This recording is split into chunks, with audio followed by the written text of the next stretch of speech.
आमल की एकादशी व्रत कथा हिंदू पंचांग के अनुसार फाल्गुन मास की शुक्ल पक्ष की एकादश तिथि को आमल की एकादशी के नाम से भी जाना जाता है।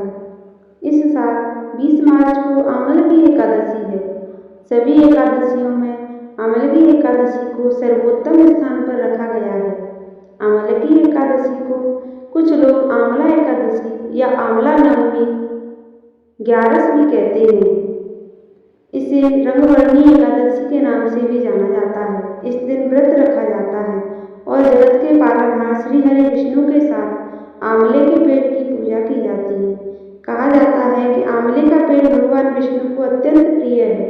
इस दिन पूजा के दौरान आमल की एकादशी की व्रत कथा पढ़ने का विधान है। इससे भगवान विष्णु शीघ्र प्रसन्न होते हैं। ऐसे में चलिए जानते हैं आमल की एकादशी की व्रत कथा के बारे में। आमल की एकादशी व्रत कथा पौराणिक मान्यता के अनुसार वैदिक नाम का एक नगर था। उस नगर में ब्राह्मण, क्षत्रिय, वैश्य और शूद्र रहते थे। वहाँ रहने वाले सभी नगरवासी विष्णु भक्त थे और वहाँ कोई भी नास्तिक नहीं था। उसके राजा का नाम था चैत्ररथ। राजा चैत्ररथ विद्वान थे और वह बहुत धार्मिक थे। उनके नगर में कोई भी व्यक्ति दरिद्र नहीं था। नगर में रहने वाला हर शख्स एकादशी का व्रत करता था। एक बार फाल्गुन महीने में आमल की एकादशी आई। सभी नगरवासी और राजा ने यह व्रत किया और मंदिर जाकर आमले की पूजा की और वहीं पर रात्रि जागरण किया। तभी रात के समय वहाँ एक बहेलिया आया जो कि घोर पापी था, लेकिन उसे भूख और प्यास लगी थी, इसलिए मंदिर के कोने में बैठकर जागरण को देखने लगा और विष्णु भगवान व एकादशी मातम की कथा सुनने लगा। इस तरह पूरी रात बीत गई। नगरवासियों के साथ बहेलिया भी पूरी रात जागा रहा। सुबह होने पर सभी नगरवासी अपने घर चले गए। बहेलिया भी घर जाकर भोजन किया, लेकिन कुछ समय के बाद बहेलिया की मौत हो गई।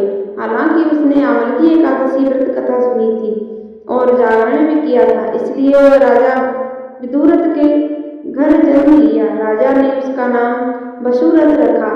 बड़ा होकर वह नगर का राजा बना। एक दिन वह शिकार पर निकला, लेकिन बीच में ही मार्ग भूल गया। रास्ता भूल जाने के कारण वह एक पेड़ के नीचे सो गया। थोड़ी देर बाद वहीं म्लेच्छ आ गए और राजा को अकेला देखकर उसे मारने की योजना बनाने लगे। उन्होंने कहा कि इसी राजा के कारण उन्हें देश निकाला दिया गया, इसलिए इसे हम मार देना चाहिए। इस बात से अनजान राजा सोता रहा।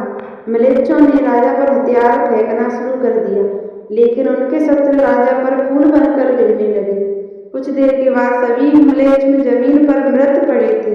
वहीं जब राजा की नींद खुली तो उन्होंने देखा कि कुछ लोग जमीन पर मृत पड़े हुए। राजा समझ गया कि वह सभी उसे मारने के लिए आए थे, लेकिन किसी ने उन्हें ही मौत की नींद सुला दी। यह देखकर राजा ने कहा कि जंगल में ऐसा कौन है जिसने उसकी जान बचाई है। तभी आकाशवाणी हुई कि हे राजन, भगवान विष्णु ने तुम्हारी जान बचाई है।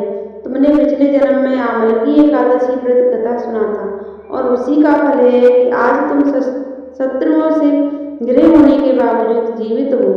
राजा अपने नगर लौटा और सुखीपूर्वक राज करने लगा और धर्म के कार्य करने लगा। राधे राधे।